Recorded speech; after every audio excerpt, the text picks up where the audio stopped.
अच्छा, आपको शो हो रही है screen?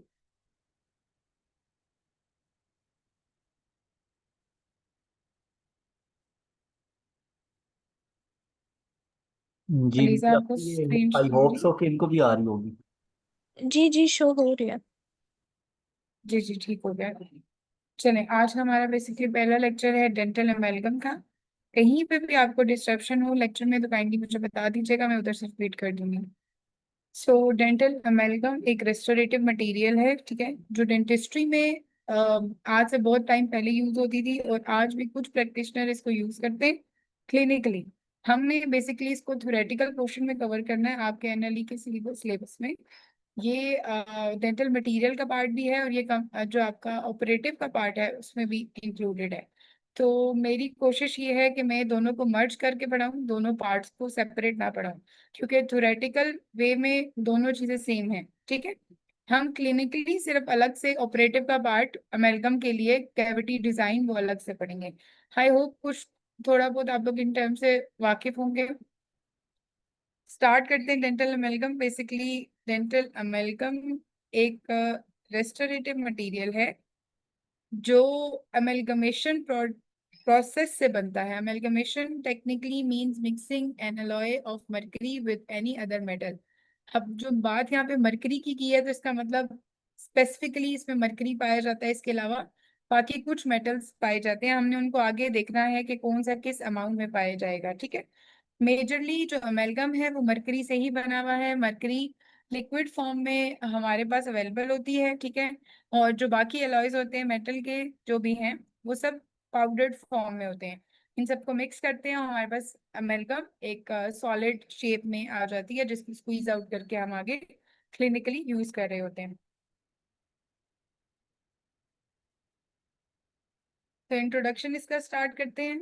Amalgam is an alloy of silver, tin, mercury. ये तीन चीजें आप लोगों को याद रखनी है कि यही तीन मेजर मेटल्स हैं या अलॉयज हैं जिनसे मिलके अमेलगम बन रही है। Composed of silver, tin, copper, zinc, जिसके आगे मैंने लिखा हुआ है scavenger make the alloy less brittle. इसको हम आगे पढ़ते हैं कि इसका क्या मतलब है।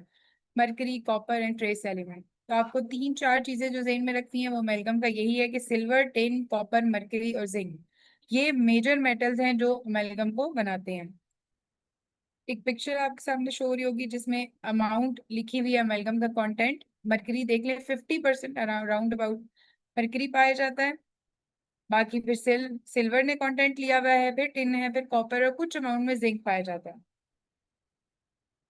नाउ हमने कुछ बेसिस पे क्लासिफाई किया है अमेलगम को, जिसमें हमारे पास कुछ टाइप्स हैं इसकी। सबसे पहले कॉपर कंटेंट की बेस पे हमने डिफाइन किया है इसको, जिसमें हमारे पास दो टाइप्स आ जाती है, कन्वेंशनल या लो कॉपर एलॉय है और हाई कॉपर एलॉय है। मतलब एक में कॉपर कम अमाउंट में प्रेजेंट होगा और एक में ज्यादा होगा। अब आगे लिखा हुआ है हाई कॉपर में एडमिक्स है या यूनिक कंपोजिशनल है, ये हम आगे पढ़ेंगे। ये इतना ज्यादा इंपॉर्टेंट नहीं है, बस आपने नाम याद रखने हैं इसके कि कॉपर की बेसिस पे कितने एलॉयज डिवाइड हो रहे हैं, ठीक है। कि कॉपर अब क्यों इंपॉर्टेंट है वो हम आगे साथ साथ देखेंगे।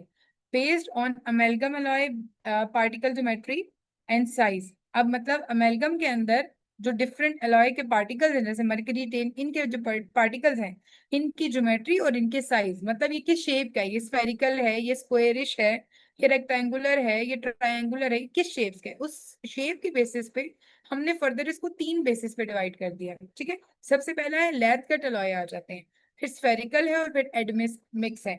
जो सबसे ज्यादा एस्थेटिक है इसमें से, मतलब जो सबसे ज्यादा स्मूथ फिनिश देगी अमेलगम आपको, वो एडमिक्स के साथ है, ठीक है। लैथ कट भी अच्छा है और जो आपके पास स्फेरिकल है वो इतना ज्यादा क्लिनिकली यूज नहीं होता। जो अब अभी भी यूज हो रहा है दैट इज एडमिक्स एलॉय।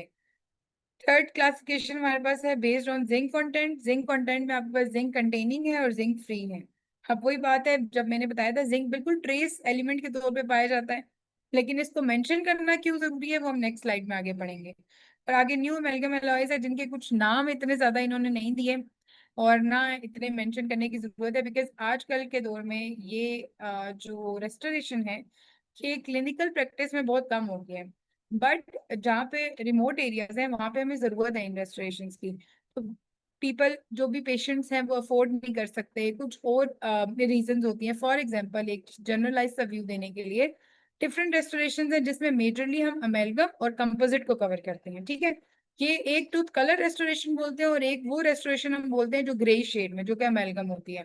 अब अमेलगम को कंपोजिट पे क्यों प्रेफर किया जाता है और कहाँ पे किया जाता है, ये हम आगे क्लिनिकली भी देखेंगे चीजों में, ठीक है। लेकिन कहाँ पे प्रेफर किया जाता है, जहाँ पे आपको मेस्टिकेटरी लोड बेयर करना हो, मतलब कि जहाँ पे एस्थेटिक रिक्वायरमेंट नहीं है, हमने सामने के दांत को ट्रीट नहीं करना। पेशेंट को ऐसा कुछ नहीं चाहिए कि मेरे सामने दांत को ग्रे कर दो, कोई पेशेंट ऐसा नहीं करेगा, ठीक है। हमें किधर चाहिए, हमें पोस्टीरियर टीथ में चाहिए, हमें मोलर्स में या हमें प्री मोलर्स में ये चीज चाहिए। वो उसके लिए हमें क्या काम है उसका वहां पे। अब ये जो अमेलगम होती है इसकी स्ट्रेंथ बहुत अच्छी होती है। तो the reason amalgam is still in use is that कि इसकी स्ट्रेंथ इतनी अच्छी है कि ये मेस्टिकेटरी लोड्स को बेयर कर लेती है, ठीक है। यहाँ तक क्लियर हो गया? Yes ma'am. Okay, yes ma'am, clear.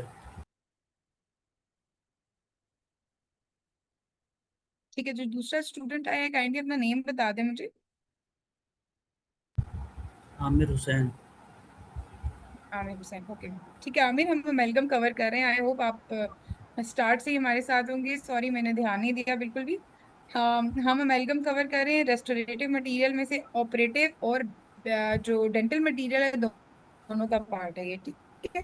Okay. कहीं पे भी आप लोगों को कुछ समझ नहीं आती, आप लोग मुझे स्टॉप कर सकते हैं। हैंड रेज करने का ऑप्शन है आपके पास, आप वो कर सकते हैं, नहीं तो आप बेशक अपना अनम्यूट करके आप मुझसे बात कर सकते हैं, ठीक है।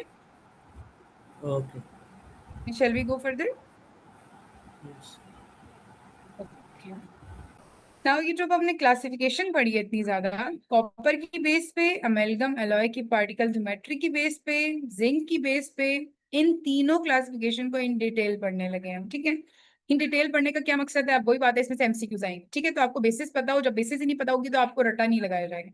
सबसे पहले कॉपर कंटेंट की बेस पे अगर बात करें हम, तो आपको बस दो मैंने बताए थे, एक कन्वेंशनल अमेलगम है और एक कॉपर इनरिच एलॉय है। कन्वेंशनल अमेलगम के अंदर कॉपर लो अमाउंट में प्रेजेंट होती है।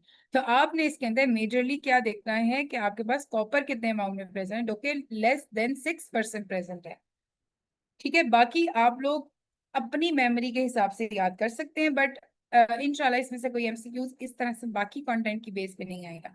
हाँ, आपने क्या याद रखना है मेजरली, कि इसमें 6% से कम होती है कॉपर, पर इसमें 1% जिंक भी प्रेजेंट है। जबकि अगर आप कॉपर इनरिच में देखो तो 10 to 30% कॉपर प्रेजेंट है, लेकिन जिंक कोई प्रेजेंट नहीं है, ठीक है। तो ये दो चीजें आपने देख लेनी है। बाकी हमारे पास जो कॉपर इनरिच अलॉय हैं, ये फर्दर आगे मैंने बताया था दो फॉर्म में, सिंगल कंपोजिशन है या डिस्पर्स मॉडिफाइड है।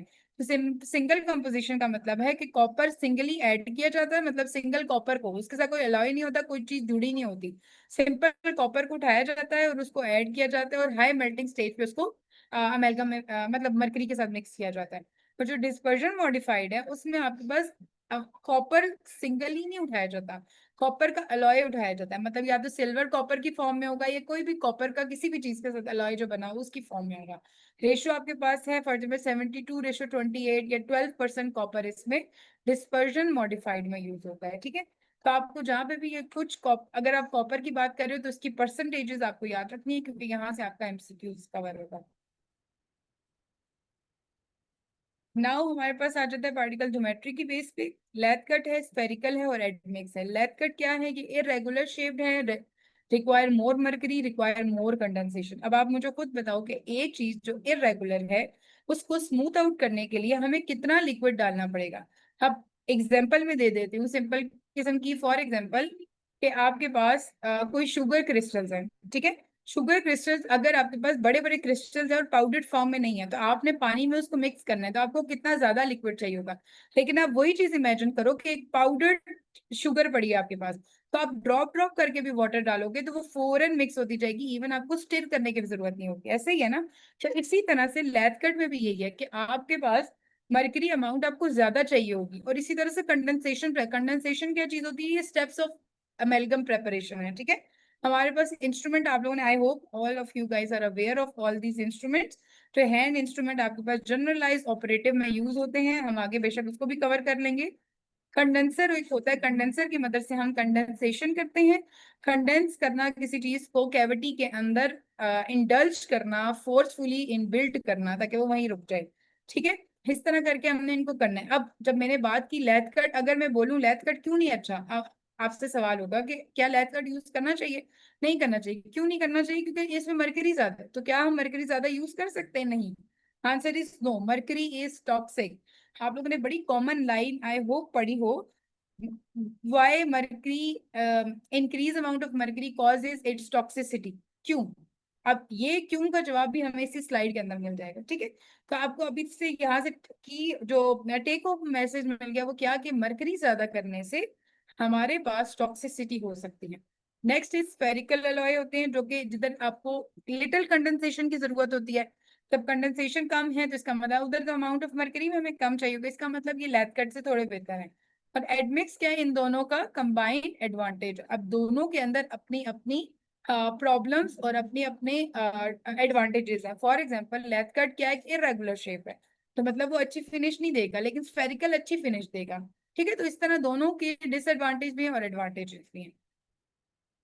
नाउ हमारे पास है जिंक की बेसिस पे, ये इंपॉर्टेंट कॉन्सेप्ट है, इसको काइंडली यहाँ से ही आप लोगों ने पिक कर लेना है। एक होता है जिंक कंटेनिंग अलॉय होते हैं और जिंक फ्री अलॉयज होते हैं। जिंक फ्री अलॉय का तो सिंपल मतलब है कि उसके अंदर जिंक नहीं है। ठीक है, तो आपको क्या होता है कि ideal in cases where isolation is a problem, ये वहां पे आपने करना है जहां पे आपको लगे कि आइसोलेशन का प्रॉब्लम हो। इसका क्या मतलब आपको समझ आ रहा है?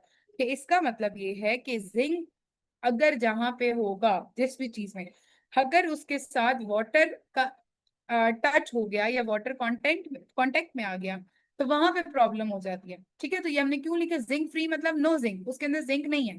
तो ये वहां पे यूज करेंगे जहाँ पे आइसोलेशन। फॉर एग्जाम्पल हम क्लिनिकल बेसिस पे बात करते हैं कि लेट्स सपोज कि आपके पास पेशेंट है, वो रबर डैम, आपने सुना है ना नाम, आइसोलेशन का एक बड़ा इंपॉर्टेंट पार्ट है ऑपरेटिव डेंटिस्ट्री का।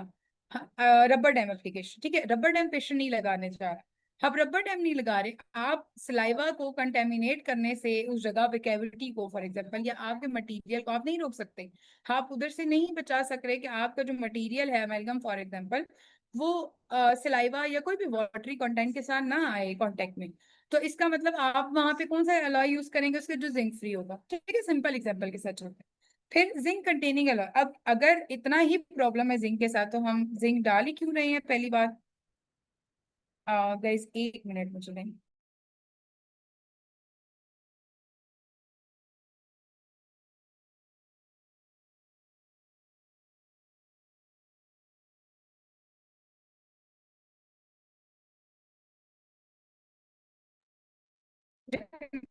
आपको मेरी बात,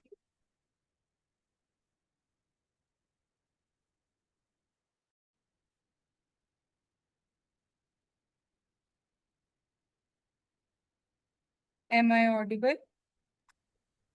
यस मैम, आ रही है। Yes ma'am. ओके, कंटिन्यू करते हैं। सो जिंक कंटेनिंग अलॉय का अगर इतना ही प्रॉब्लम था तो हम जिंक कंटेनिंग अलॉयज को यूज ही क्यों कर रहे हैं? तो उसकी रीजन क्या है हमारे पास, कि जो जिंक होता है ना वो स्केवेंजर के तौर पे एक्ट करता है। स्केवेंजर किसे कहते हैं? कि कोई भी, एक सिंपल गूगल पे भी आप सर्च करें स्केवेंजर क्या होता है, जो भी कोई चीज क्लीन आउट करे, स्वाइप आउट करे, क्लीन करे उस जगह को, तो ये उसी तरह से काम करता है। तो हम पढ़ते हैं कि that during manufacturing it prevent oxidation of alloy by combining with oxygen forming zinc oxide. ये क्या करता है कि आपके पास जो मैन्युफैक्चरिंग के दौरान, मतलब जब आप मिक्सिंग कर रहे हो, ये अगर आप जिंक डाल देते हो तो ये उस अलॉय की ऑक्सीजन, ऑक्सीजन से तो आप नहीं रोक सकते, आप वाटर से रोक सकते हो, आप सलाइवा से रोक सकते हो, लेकिन आप ऑक्सीजन से तो नहीं रोक सकते ना अपनी फीलिंग को। तो उस पॉइंट पे ये उस ऑक्सीडेशन को प्रिवेंट करता है। किस तरह से प्रिवेंट करता है? कि खुद जाके जिंक और ऑक्सीजन उधर जाके जिंक ऑक्साइड बना देते हैं। जब ऑक्सीजन जिंक के साथ मिल जाती है तो ये बाकी अलॉय के साथ ऑक्सीजन को मिलने से रोकता है। ऑक्सीडेशन क्या होती है? एडिशन ऑफ ऑक्सीजन को कहते हैं ना सिंपल। तो उसमें हाइड्रोजन लॉस हो जाए या ऑक्सीजन ऐड हो जाए, सिंपल केमिस्ट्री में हम यही पढ़ के आए हैं, सिंपल सी डेफिनेशन। तो ये उधर से जिंक ऑक्साइड बना देता है। ठीक है, तो आपको एक एमसीक्यूज का पॉइंट यहाँ से मिल गया कि किस तरह से ये प्रिवेंट करता है, कि जिंक ऑक्साइड बना के या ऑक्सीडेशन को प्रिवेंट करेगा, ये इसका एक एडवांटेज हो गया। देन हमारे पास थर्ड पॉइंट है zinc containing alloy will increase the life of amalgam. अब इसी तरह से क्या, अब अगर अमेलगम की ऑक्सीडेशन नहीं होगी, मतलब मरकरी की उधर ऑक्सीडेशन नहीं होगी कोई भी अलॉय की, तो उधर अमेलगम की जो लाइफ एक्सपेक्टेंसी है वो इंक्रीज हो जाएगी। तो हमें तो यही चाहिए ना कि पेशेंट बार बार शिकायत के साथ हमारे पास ना आए, हमारा जो दांत है हमने उसमें कैविटी बनाई है, हमने फिलिंग की है, वो खराब ना हो, ऐसे ही है ना। देन हमारे पास आ जाता है डिलेड एक्सपेंशन। इसका कॉन्सेप्ट बहुत इंपॉर्टेंट है कि एमसीक्यूज में आएगा ही आएगा आपके पास एमसीक्यूज, ठीक है। तो ये क्या है कि residual zinc combine with moisture forming hydrogen gas. तो जो मैंने अभी थोड़ी देर पहले बात की है कि जिंक को मॉइस्चर से बचाना है, ठीक है, वाटर नहीं चाहिए हमें उधर। तो क्या करता है कि आपको नजर आ रहा है, मेरा कर्सर नजर आ रहा है आप लोगों को मूव करता हुआ? यस मैम आ रहा। ओके ग्रेट, ठीक है। जिंक देखिए, जिंक क्या कर रहा है, जिंक वाटर के साथ मिल रहा है इधर और जाके बन रहा है जिंक ऑक्साइड और हाइड्रोजन गैस निकल रही है। अब ये जो हाइड्रोजन गैस है इसका बड़ा इंपॉर्टेंट रोल है। अब डिसएडवांटेज में होता है, क्या रोल है कि जब आप सोचो कि आप एक जगह पे सील कर दो किसी चीज को, ठीक है, आपने एक एरिया सील कर दिया और फॉर एग्जांपल आप कुछ चीज बिल्ड कर रहे हो, उस आपने बिल्कुल सील कर दिया उसको और नीचे से हवा निकल रही है, तो वो क्या होगा, वो चीज फूलती जाएगी। किसी भी बॉक्स को ले लो, बैलून को ले लो, कोई भी एग्जांपल अपने ज़हन में ले लो। सिमिलरली इसी तरह यहाँ पे भी यही होता है। जब अमेलगम आपने ऊपर से सील कर दिया, अब नीचे हाइड्रोजन गैस बन रही है। अब वो गैस क्या करेगी, वो वॉइड्स कॉज करेगी, वो सिंपल वे में कहेंगे सुराखें कॉज कर देगी, आपके डिफरेंट स्पेसेस आ जाएंगे। अब उसकी वजह से मार्जिनल लीकेज होगी। मार्जिनल लीकेज से क्या मुराद है कि मार्जिन, हमें मार्जिन चाहिए होता है ना किसी भी रेस्टोरेशन का। हम क्यों करते हैं रेस्टोरेशन, ताकि जो भी बैक्टीरियल कंटेमिनेशन है, माउथ को अल्लाह ताला ने बनाया, ये हजारों उसमें बैक्टीरियाज हैं, ठीक है। ओरल फ्लोरा कितना ज्यादा है हमारे पास,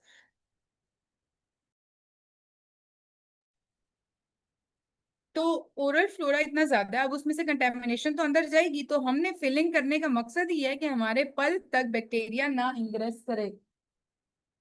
तो अब अगर हमारे पास हाइड्रोजन गैस बन जाएगी नीचे, तो वॉइड्स बन गए। अब जब वॉइड्स बन गए तो क्या हुआ कि जब सेपरेशन होगी, फिलिंग उठ जाएगी, फिलिंग के मार्जिन क्लियर हो जाएंगे, सारा जो स्लाइवा है वो स्वीप आउट करके अंदर की तरफ जाना शुरू हो जाएगा, सारे बैक्टीरिया स्लाइवा अपने साथ ले जाएगा। और एट द एंड आपकी रेस्टोरेशन फेल हो जाएगी और आपका जो दांत है जिसको आपने बचाने की कोशिश किया वो भी फेल हो जाएगा, पल्प एक्सपोज हो जाएगा एंड फर्दर आगे पल्पाइटिस के सिम्टम्स आ जाएंगे पेशेंट को, ठीक है। ये क्लियर हो गया आप लोगों को डिलेड एक्सपेंशन का कॉन्सेप्ट?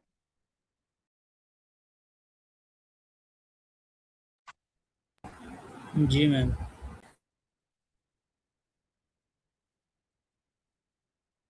मैम तो जिंक फ्री एलॉय जो होते हैं वो बिल्कुल यूज नहीं होते हैं। जिंक फ्री अलॉयज होते हैं ना, मैंने आपको यही तो बताया कि जिंक फ्री अलॉय की क्या इंडिकेशन है। अभी आगे ये जो मैंने बेसिकली लिखे ये इंडिकेशन समझ लेना आप लोग। इंडिकेशन का मतलब है कहाँ यूज होने हैं। तो ये वहां यूज होंगे जहाँ पे आइसोलेशन प्रॉब्लम है। मतलब मैंने ये बताया ना, देखो अभी आप क्लिनिकली भी इस चीज को लेके चलो ना कि लाइक अगर मैं पेशेंट कर रही हूँ और मुझे पता है कि मैं आइसोलेट नहीं कर पा रही अपनी एरिया को, ठीक है, अब कैसे नहीं कर पा रही, मल्टीपल रीजन। मेरी रबर डैम नहीं लग रही, पेशेंट कंप्लाइंट नहीं है, या पेशेंट की माउथ ओपनिंग ही कम है, अब किधर मैं रबर डैम लगाऊं या मैं किधर आइसोलेशन करूं, मल्टीपल रीजन। या आप किसी ऐसे एरिया में हो जहाँ पे आपको फैसिलिटी ही नहीं है रबर डैम की, या आप ऐसे हॉस्पिटलाइज्ड एरिया में काम कर रहे हो जहाँ पे बिल्कुल रिमोट एरिया है, रिमोट सारी चीजें आप कर रहे हो, ये तभी वहां पे यूज होती है। अमेलगम आजकल कोई करता नहीं है इतना, ठीक है। तो उस पॉइंट पे आपके पास आइसोलेशन प्रॉब्लम है, देन आप प्रेफर करोगे जिंक फ्री एलॉयज को। तो आपने इसको थ्योरेटिकल बेसिस पे बेसिकली याद करना होता है, क्लिनिकली इतना ज्यादा ये इम्प्लीकेबल नहीं है, ठीक है। Okay okay. यहाँ तक क्लियर हो आप लोग? Yes ma'am. अब हमारे पास आ जाते हैं इनकी सेटिंग रिएक्शन, ठीक है। अब एक है कन्वेंशनल और एक है कॉपर इनरिच। अब I hope you guys are familiar and well known with these two terms, जो भी मैं ऑलरेडी पढ़ा चुके हैं। कन्वेंशनल का मतलब क्या है, जिसके अंदर कॉपर कंटेंट कम है, मतलब इतना कम है कि वो निग्लिजिबल अमाउंट में है, ठीक है। और कॉपर इनरिच का मतलब है कि उसके अंदर कॉपर हमने डाला हुआ है। अब ये वो मेजर एरिया है जहां से एक चेंज आया, एक मॉडिफिकेशन आई कन्वेंशनल से कॉपर इनरिच जाने के लिए, ठीक है। अब हम कन्वेंशनल का सेटिंग रिएक्शन देखते हैं। सिल्वर और टिन मिले, ठीक है, Ag3SN मिला मरकरी के साथ, तो क्या बना, Ag2Hg3, यानी आपके पास सिल्वर मरकरी फेस बन गया और जो टिन है वो मरकरी फेस बन गया, और एक Ag3SN जो ऑलरेडी हमारे पास रिएक्टेंट था वो उसी तरह से प्रोड्यूस हो गया, ठीक है। अब इनका नाम हमने दे दिया, ये जो सिल्वर टिन फेज है इसको हमने कहा गैमा। तो एट द एंड रिएक्टेंट के साथ प्रोडक्ट में भी गैमा रिसीव हो गया हमें, ठीक है। अब हमारे पास हमने जब गैमा के साथ मरकरी ऐड किया तो हमारे पास गैमा 1 फेज आया। ये फेजेस बड़े क्लियर रखना, फेजेस को याद रखना है आप लोगों ने, ठीक है।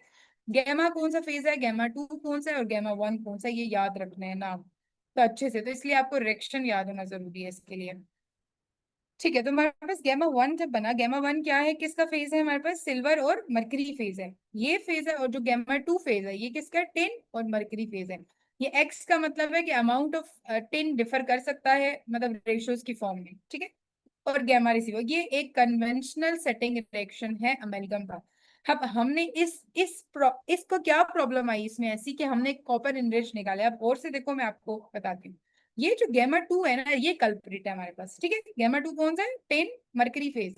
ये कल्प्रिट इस तरह से है कि ये इतने मसले कॉज करता है, ये क्रीप करवाता है। अभी हमें कुछ वर्ड्स सुन लो आप लोग, ये हम आगे एक्सप्लेन करने वाले हैं। ये क्रीप करवाएगा, ये आपके पास क्रोजन करवाएगा, ये आपके पास फर्दर आगे माइक्रो लीकेज करवाएगा, ये आपके पास सेकेंडरी केरीज करवाएगा, ये सिर्फ और सिर्फ गैमा 2 फेज। तो इसका मतलब culprit of this setting reaction is gamma 2। हमने इसको निकालना है। तो हमने क्या किया, डिफरेंट रिएक्शंस किए जिसमें हमें पता चला कि कॉपर कॉपर इनरिच डालोगे तो अच्छा फायदा निकल आएगा। तो अब ये देखो दोबारा रिएक्शन, गैमा के अंदर यानी मरकरी सॉरी सिल्वर और टिन फेज के अंदर हमने डाला कॉपर, फिर डाला मरकरी। इसके साथ हमारे पास गैमा 1 निकला, that is silver mercury phase Ag2 Hg3, ठीक है। सेम वही गैमा 1 दोनों में सेम है। उसके बाद गैमा 2 रिप्लेस हो गया, ऊपर था सिल्वर मरकरी, इधर हमारे पास आ गया कॉपर सिल्वर फेज आ गया। ये कॉपर 6SN5 की फॉर्म में भी आ सकता है और दूसरा आपके पास कॉपर 3SN की फॉर्म में भी आ सकता है। एक को हम कहते हैं ईटा और एक को कहते हैं इप्सिलॉन फेज, ये भी याद रखना है। ये ऊपर वाला जो कॉपर 6SN5 है that is called eta phase, और कॉपर 3SN फेज को हम एप्सिलॉन फेज कहते हैं, ठीक है। ये दोनों अमाउंट की बेसिस पे हैं कि कितने अमाउंट कॉपर डाली तो आपके पास क्या प्रोडक्ट निकले। और नेक्स्ट हमारे पास गैमा रिसीव हो जाता है। तो एक मेजर डिफरेंस हमारे पास क्या आया कि गैमा 2 को रिप्लेस करके कॉपर 10 फेज आ गया। तो ये एमसीक्यूज यहाँ से एक जनरेट हो गया कि गैमा 2 को किसने रिप्लेस किया, कॉपर 10 फेज में। फिर गैमा 2 था कौन सा फेज, 10 सिल्वर फेज, ठीक है। फिर गैमा कौन सा फेज है, ये सब एमसीक्यूज का पार्ट है। इसी तरह एप्सिलॉन फेज कौन सा था, ईटा फेज कौन सा था, ये एक बिल्कुल ना कहते हैं कि टू द पॉइंट क्वेश्चंस होते हैं जो आ सकते हैं। ठीक हो गया, ये क्लियर है सेटिंग रिएक्शंस। अगर ये क्लियर नहीं है तो मैं दोबारा बता देती हूँ, जल्दी से मुझे बता रही हूँ। ये क्लियर है मैम। क्लियर है मैम। Okay great.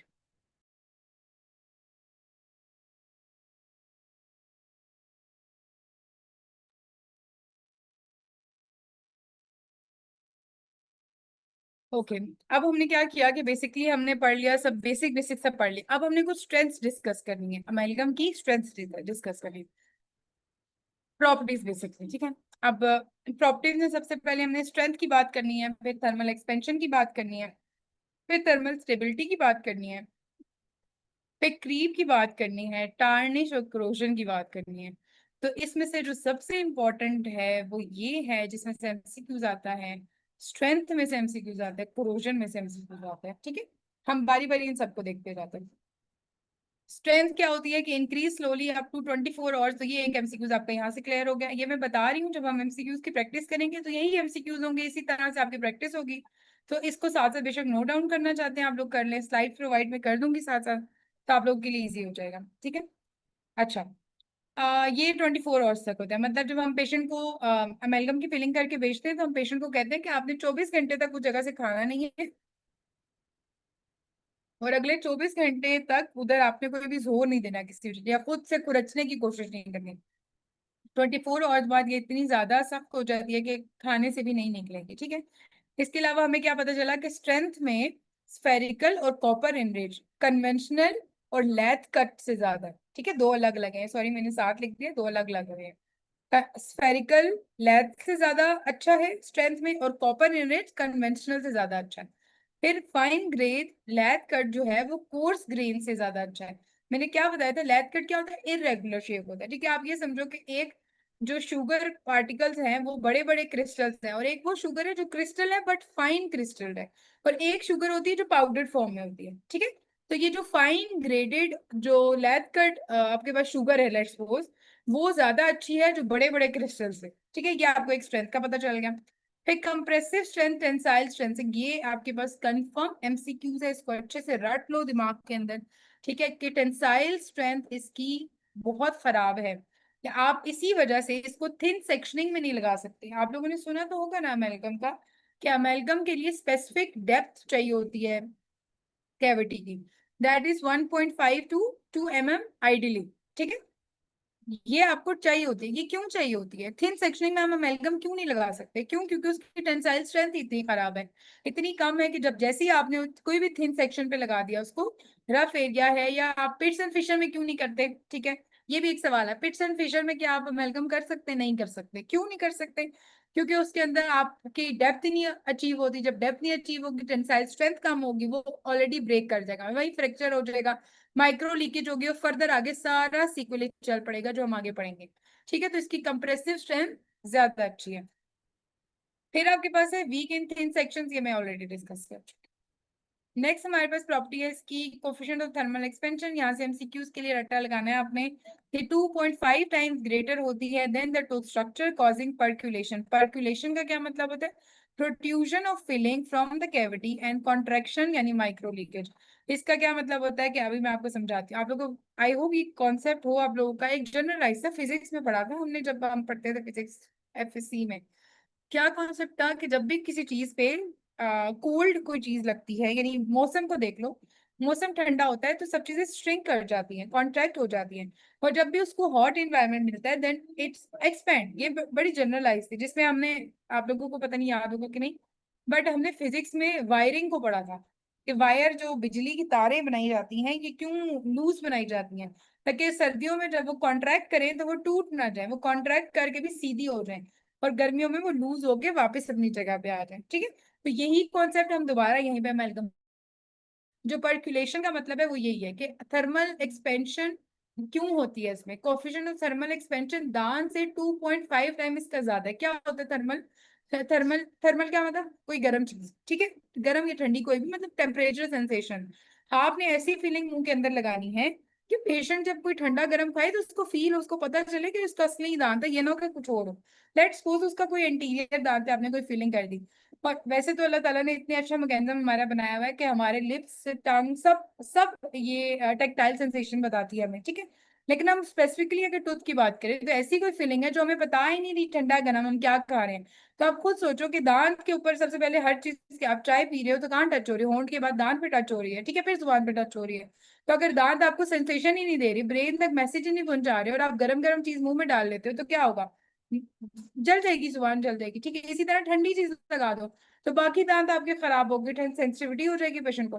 तो ये उस फॉर्म में लिखा हुआ है। तो अब जब भी आप, मतलब आपके 2.5 टाइम नॉर्मल टूथ से ज्यादा रिस्पॉन्स, आपने गर्म चीज ली, नॉर्मल दांत जितना रिस्पॉन्स करता है ये उससे 2.5 टाइम ज्यादा रिस्पॉन्स करेगा। सर्कुलेशन का क्या मतलब है? कि गर्म ज्यादा चीजें खाने से फीलिंग फूल जाएगी, और जब ठंडी चीजें ज्यादा खाओगे तो कॉन्ट्रैक्ट हो जाएगी, उस कॉन्ट्रैक्ट होने की वजह से माइक्रो लीकेज होगी, और प्रोट्रूजन की वजह से भी माइक्रो लीकेज हो जाती है, वो हम आगे बताएंगे। ये आपको फिगर बता रही है, ये देखो एक मार्जिन बना हुआ है, ठीक है, ये इनेमल है, ये डेंटिन है, ठीक है, ये टूथ का सरफेस है एक, यहाँ पे आपने अमेलगम की रेस्टोरेशन कर दी है, ठीक हो गया। ये आपने मैक्सिलरी कोई टूथ बनाया हुआ है, आपने अमेलगम रिस्टोर कर दिया। उसके बाद ये क्या है? ये आपके पास यहाँ पे एक जो सॉरी मैक्सिलरी मैंडिबुलर टूथ बनाया हुआ है, ठीक है, ये इनेमल है, ठीक है, और ये डेंटिन है। तो ये जो टॉप पे मार्जिन है इसको यहाँ शो किया गया है। अब टॉप पे मार्जिन यहाँ से आपको दिखने में तो कोई प्रॉब्लम नहीं लग रही, लेकिन जैसे ही आपने गौर से देखा तो यहाँ पे क्या हुआ कि आपके पास ये एक पर्क्यूलेशन का प्रोसेस होता है, कि जैसे ही आपने देखो 15 डिग्री सेल्सियस यानी कोई ठंडी चीज खा रहे हैं, तो ये कॉन्ट्रैक्ट हो रहा है। क्या चीज कॉन्ट्रैक्ट होगी? इधर से अमेलगम उधर जाएगी, उधर से टूथ अपनी जगह पर जाएगी, जिसकी वजह से स्पेसिंग होगी, तो इन्फ्लक्स ऑफ फ्लूइड होगा, यानी सलाइवा बैक्टीरिया के साथ अंदर जाएगा, जो कि हमें नहीं चाहिए, हमने प्रोटेक्ट करना है ना। इसी तरह से जब गर्मी होगी तो ये आपस में वापस रिलैक्स करेंगे और सारा फ्लूइड बाहर आ जाएगा, ठीक है। ये जनरलाइज से बस आपको हल्का फुल्का इसका आना चाहिए, एमसीक्यूज आ सकता है इससे। देन हमारे पास है dimensional stability. Contact moisture should be avoided, cavity varnish should be use. Varnish का अलग से मैंने रिकॉर्डेड लेक्चर दिया हुआ है, उसके अंदर आया हुआ है पिट्स एंड फिशर के अंदर। अगर वहां से नहीं पढ़ा तो आप काइंडली पढ़ लेना, वरना हम कवर कर देंगे इसको भी। हाँ, कैविटी वार्निशेस एक समझे कि अल्कोहल बेस्ड चीजें होती हैं, ठीक है, जो एडिसिव्स होते हैं, जो आफ्टर रेस्टोरेशन लगाए जाते हैं दांत के ऊपर, और बाद में वो उसको एयर ड्राई किया जाता है या विद टाइम वो वॉश आउट हो जाते हैं, इवेपोरेट हो जाते हैं, तो एक थिन लेयर रेजिन की छोड़ जाते हैं दांत के ऊपर, जिसकी वजह से जो एक बैरियर है, किसी भी चीज का बैरियर अच्छा होता है ना, तो अगर आपके पास एक एक्स्ट्रा बैरियर दांत पे मिल गया तो क्या होगा कि जो आपका डीमिनरलाइजेशन या केरीज का जो भी इनफ्लक्स है, या आपके पास जो पिट्स एंड फिशर थे जिसमें खाना फंस रहा था, जिसमें केरीज फर्दर आगे प्रोग्रेस कर रही थी, वो सब रुक जाएगा। वार्निश उसमें हेल्प करेगा, तो इसलिए आपको मॉइस्चर से भी अवॉइड करना है अमेरिकम के केस में, ठीक है। Varnishes are natural synthetic resins in a volatile solvent such as ether. तो ये मैंने वही बात दोबारा से रिपीट की है, ठीक है। ईथर, ये देख लेना कि वार्निशेस में सॉल्वेंट ईथर होता है। ईथर क्या होता है? वो वोलेटाइल, वोलेटाइल कोई चीज होती है जो इवेपोरेट कर सके, जैसे कि कोई भी हमारा थिनर हो गया, पेट्रोल हो गया, ठीक है, तो उस ग्रुप से आ गया ये हमारे पास। ये हमारे पास वही दोबारा बात होगी, इसको मॉइस्चर वाली बात को अवॉइड करने के लिए। क्यों अवॉइड करनी है? क्योंकि जिंक ऑक्साइड में आके हाइड्रोजन रिलीज कर देता है, तो आपके पास यहाँ से एक्सपेंशन कॉज कर सकती है, डिलेड। अब मुझे आप लोग ये बताएं कि अगर मैं आपसे पूछूं कि डिलेड एक्सपेंशन में सबसे मेजर चीज क्या है या क्या नुकसान देती है, तो क्या आंसर देंगे इसका आप लोग? डिलेड एक्सपेंशन में क्या चीज सबसे प्रॉब्लम करती है? अलीजा आप बताएं। मैम नहीं पता। मेरा सवाल क्लियर नहीं है? सवाल क्लियर नहीं है, मतलब मुझे समझ नहीं आई अच्छा, कि आप क्या पूछ रहे हैं। डिलेड एक्सपेंशन होती है ना, हमने पढ़ी है ना, डिलेड एक्सपेंशन जिंक की वजह से होती है। तो एक जी। एमसीक्यूज आपका ये हो गया कि जिंक की वजह से डिलेड एक्सपेंशन होगी। दूसरा मेरा सवाल आपसे ये है कि डिलेड एक्सपेंशन में ऐसा क्या होता है कि वो प्रॉब्लम क्रिएट कर सकता है?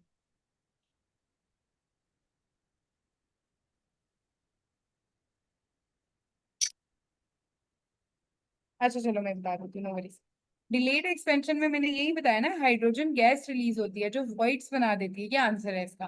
तो बताने का मकसद सिर्फ ये रिपीट इसलिए करा रही हूँ क्योंकि एमसीक्यूज आ सकते हैं इस तरह से, तो आप लोगों को क्लियर होना चाहिए। तो डिलेड एक्सपेंशन होती है जिंक की वजह से। करती क्या है? हाइड्रोजन गैस रिलीज करती है। ये दो चीजें आपको क्लियर होनी चाहिए अब तक, ठीक है। आगे चलते हैं। This is important. क्रीप क्या होता है? Gradual increase in strain. अच्छा, एक चीज मैंने यहाँ पे लिखना, आई होप मैं, हाँ मेरे ख्याल से मैं भूल गई हूँ, वो मैंने नहीं ऐड किया। एमसीक्यूज आ सकता है क्रीप वर्सेस फ्लो का। एक वर्ड होता है फ्लो, जैसे मैंने लिखा ना अमेलगम फ्लोज, तो ये फ्लो का वर्ड, फ्लो का मतलब ये नहीं है कि बह जाना बिल्कुल, लेकिन हमारे पास ये अमेलगम के केस में फ्लो का मतलब कुछ और है। लेट्स सपोज मैं बताती हूँ। क्रीप का मतलब ये है कि ग्रेजुअल इंक्रीज इन स्ट्रेन। अब मुझे पहले ये बताओ कि स्ट्रेन का कॉन्सेप्ट है, आप दोनों को स्ट्रेन क्या चीज होती है?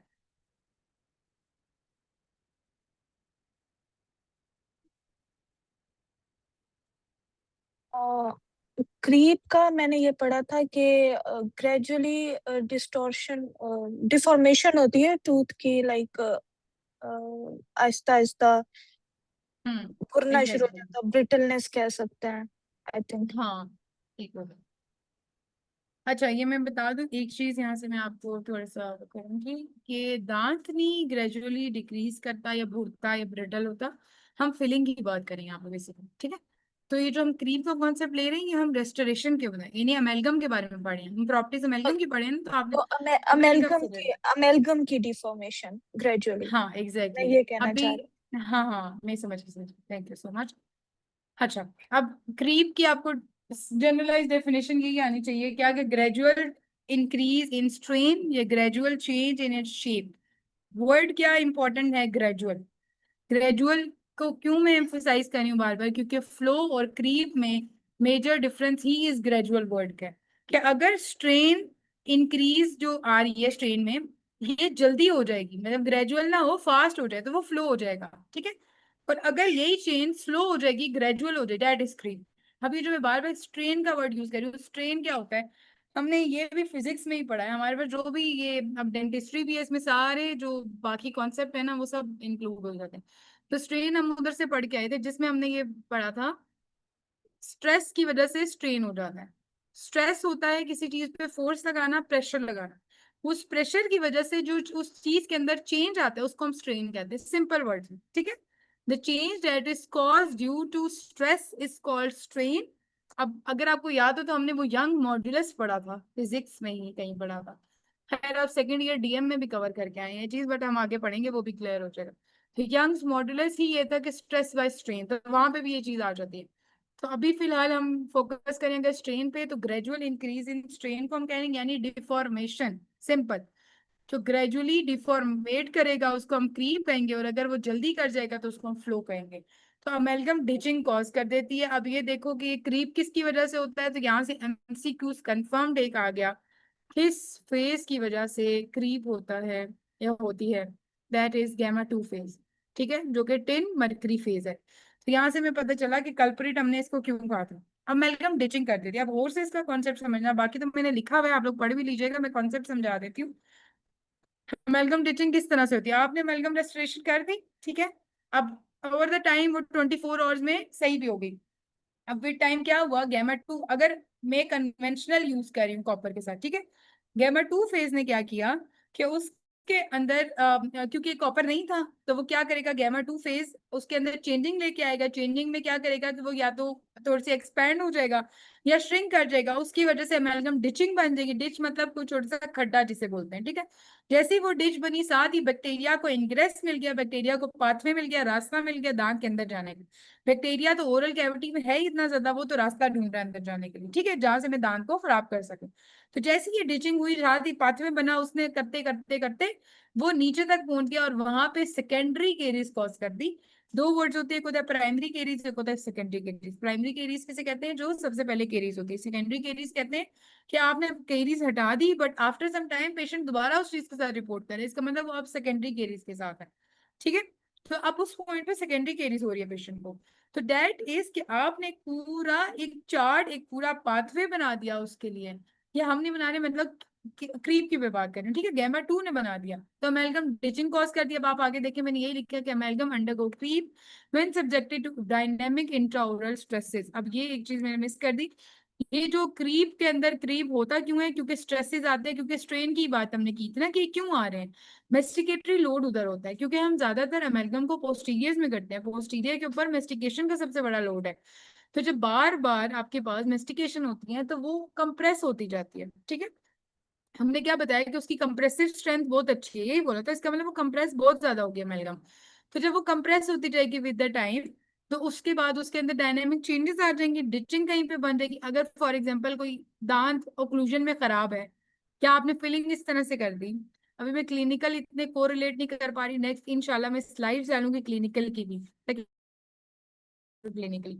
लेट्स सपोज कि अगर आपने दांत ऊपर वाला सुपरा इरप्टेड है, ठीक है, मतलब बाहर थोड़ा सा निकला है, ओक्लूजन से आउट है। अब आपने फिलिंग कर दी, या आपने फिलिंग इतनी ऊपर कर दी कि ओक्लूजन से बाहर हो रही है।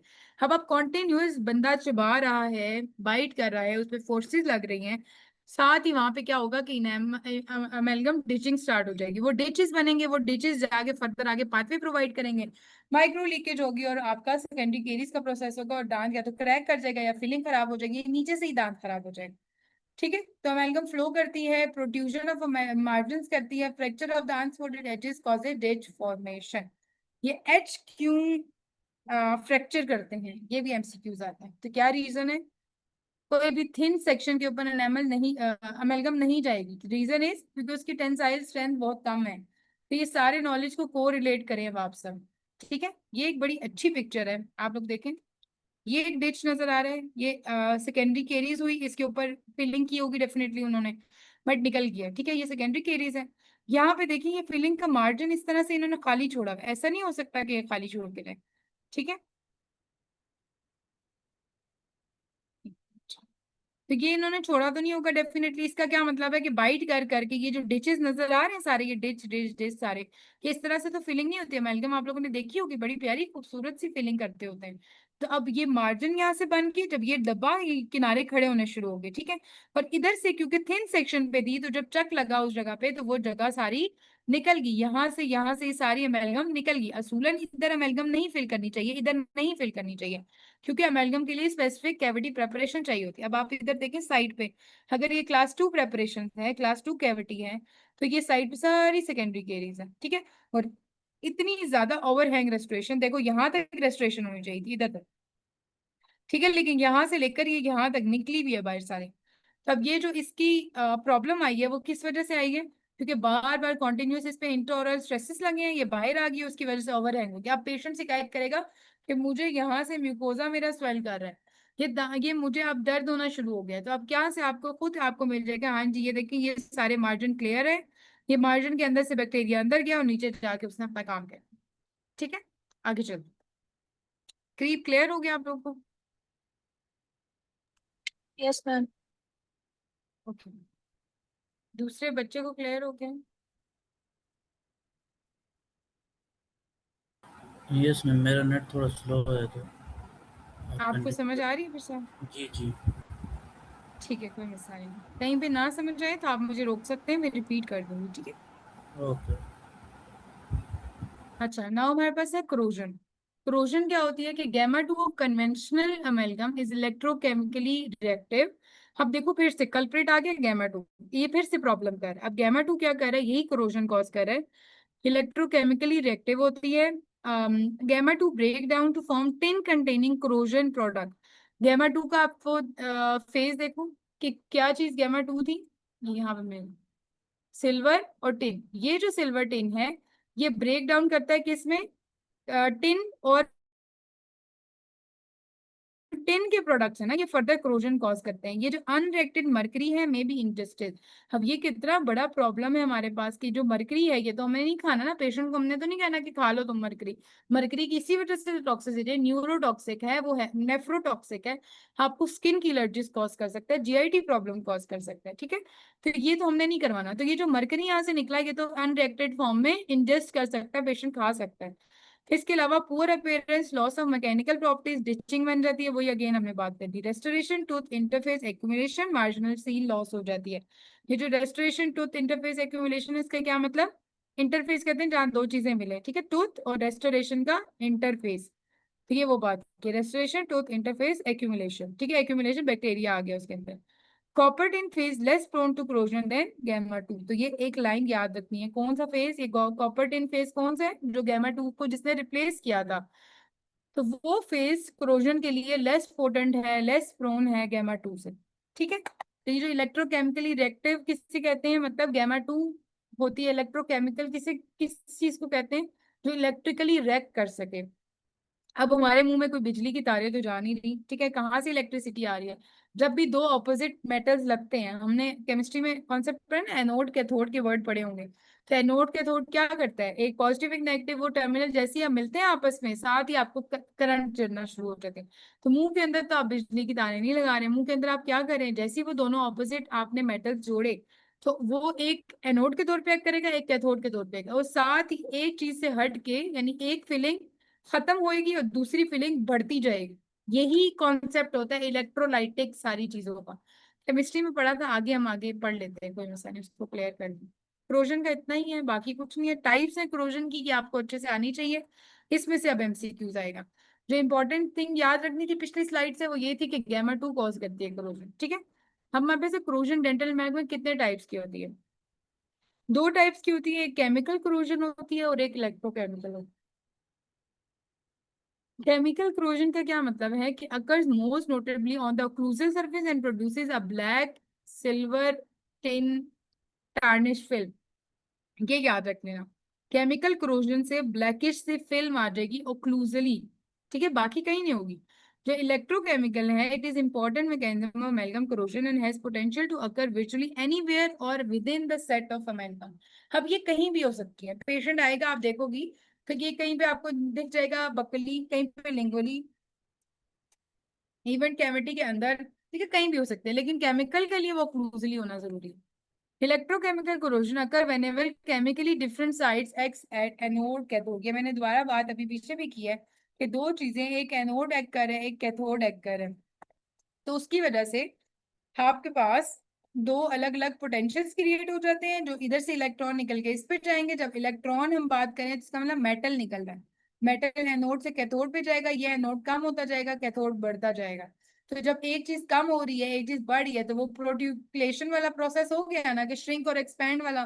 जब वो चीज उधर से कॉन्ट्रैक्ट कर रही है तो माइक्रो लीकेज कर देगी और फर्दर आगे बैक्टीरिया इंग्रेस हो जाएगा। Why corrosion occur in dental amalgam, ये मैंने अलग से क्वेश्चन एक डाला है, देखो। अमेलगम के अंदर क्यों क्रोजन होती है? सिल्वर एंड मरकरी है पॉजिटिव इलेक्ट्रोड पोटेंशियल, एमसीक्यू यहाँ से सिल्वर मरकरी का पॉजिटिव होता है, और टिन हैज नेगेटिव पोटेंशियल। जो क्रोजन में हमने टिन की बात की थी, ये देखा था कि गैमा टू टिन के प्रोडक्ट्स में और मरकरी में निकला। मरकरी का तो प्रॉब्लम ये था कि वो इंजेस्ट कर लोगे। ये जो टिन है ये क्या करेगा, ये टिन का नेगेटिव इलेक्ट्रोड पोटेंशियल है। ये जो टिन है ये सिल्वर मरकरी के साथ ऑपोजिट में आ गया, साथ ही इसकी हेट्रोजेनेसिटी की वजह से, यानी डिफरेंट इलेक्ट्रोड पोटेंशियल की वजह से दोनों के बीच में एक पोटेंशियल डिफरेंस क्रिएट हुआ, जिसकी वजह से क्रोजन स्टार्ट हो गई। ठीक है, क्रोजन को सिंपली क्या कहते हैं, रस्टिंग होना स्टार्ट होगी। कोई चीज भुर रही है, ब्रिटलनेस उसकी खत्म हो गई। ठीक है, एक चीज कम होगी, एक चीज ज्यादा होगी। अब इसी तरह से और भी हमारे पास क्रोजन और भी है। ठीक है, एक को कहते हैं गैल्वेनिक क्रोजन या गैल्वेनिक सेल क्रोजन, एक को कहते हैं कंसंट्रेटेड सेल क्रोजन या क्रेविक्स क्रोजन। इनका दूसरा नाम याद रखना है आपको। जो कंसंट्रेटेड सेल क्रोजन है ये क्रेविसिस पे ही होती है, मतलब क्रैक्स और क्रेविसिस पे होंगी। जहां पे भी कहीं पे क्रैक दिखेगा, ये क्रेविक्स क्या कहते हैं, किसी जगह की पिट्स हो गई है, इस तरह के एरियाज। ठीक है, यहाँ पे आपको मिलेगा। तो ये वहां पे कंसंट्रेटेड सेल क्रोजन होगी। ये बेसिकली इसका कॉन्सेप्ट थोड़ा सा ले लो, ज्यादा इंपॉर्टेंट नहीं है ये। क्योंकि जो क्रेविसेस से ये क्या करेगा, ये क्रैक्स, ये पिट्स के एंड पे, एंड से डिपॉजिट होगा, कोई चीज क्रोड होना स्टार्ट होगी। ठीक है, पिट्स के एंड से, और वो जो क्रोजन प्रोडक्ट है वो सबसे ऊपर आगे डिपॉजिट होना स्टार्ट हो जाएंगे। तो आप क्लिनिकली देखोगे तो आपको अमेलगम ऐसे बाहर बाहर से उभरी हुई नजर आएगी, जबकि अंदर से उसको डिचिंग मिलेगी। सारा जो क्रोडेड प्रोडक्ट्स है वो निकल चुके होंगे, रेडियोग्राफ पे आपको वो जगह खाली नजर आ रही होगी डीप इनसाइड से। ठीक है, कैविटी के फ्लोर से। अब जो गैल्वेनिक होती है, क्या होती है, फिर amalgam is direct contact with adjacent metallic restoration such as gold crown या amalgam is anode in the circuit। अब हमें क्या पता चला, वही अगेन दोबारा से बात करें हम, गैल्वेनिक किसे कहेंगे, जब इलेक्ट्रोड पोटेंशियल क्रिएट हो जाए। कब होगी, जब दो मेटेलिक रेस्टोरेशन एक साथ पेशेंट के मुंह में लग जाए, तो इससे पेशेंट को शॉक भी लगता है। एकदम से कहेगा मुझे एकदम से करंट फील होती है। क्यों करंट, क्योंकि आपने सर्किट कंप्लीट कर दिया, एक एनोड कर दिया, एक कैथोड कर दिया। अब इस केस में कौन एनोड है कौन कैथोड है ये लिखा हुआ है क्या, कि अमेलगम जो है वो एनोड के तौर पे एक्ट करता है, और गोल्ड जो है वो कैथोड के तौर पे एक्ट करता है। ठीक है, तो इसकी वजह से आपके पास यहीं पे सर्किट कंप्लीट होता है और आपके पास इलेक्ट्रोकेमिकल कोरोजन स्टार्ट हो जाए, जिसको हम गैल्वेनिक कहते हैं। Region within an amalgam that are under stress also display a greater propensity for the corrosion, जिसे हम कह रहे हैं स्ट्रेस corrosion। तो ये एक नाम एमसीक्यूज में आ जाता है, व्हाट इज स्ट्रेस corrosion, या stress corrosion occurs due to की क्या रीजन है, क्योंकि स्ट्रेस की वजह, जब इंट्रा ओरल गलत प्रेशर्स पड़े होंगे या बहुत ज्यादा प्रेशर्स उस जगह पे पड़े होंगे, स्ट्रेसेस, तो उसकी वजह से आपके पास उधर corrosion स्टार्ट हो जाएगी। इस डायग्राम को आप लोग गौर से देखें जरा।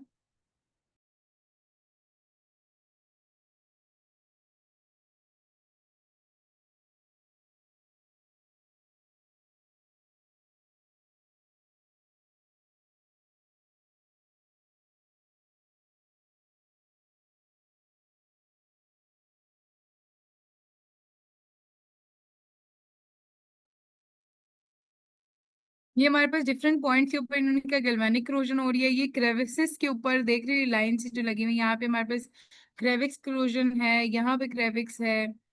सर्विस टार्निश हो रही है, गैल्वेनिक इस कॉर्नर में हो रही है। मतलब इन शॉर्ट आपको सिर्फ डेफिनेशंस पता होनी चाहिए, कौन सी लोकेशन पे क्या चीज हो रही है और किससे क्या प्रॉब्लम क्रिएट हो सकते हैं वो आपको पता है। जो पिछली स्लाइड में जो थ्योरेटिकल नॉलेज दिखे बस वो पता है, डायग्राम को मैंने आपको वैसे ही बताने का क्या। ठीक है, अच्छा, नाउ हाउ टू प्रिवेंट।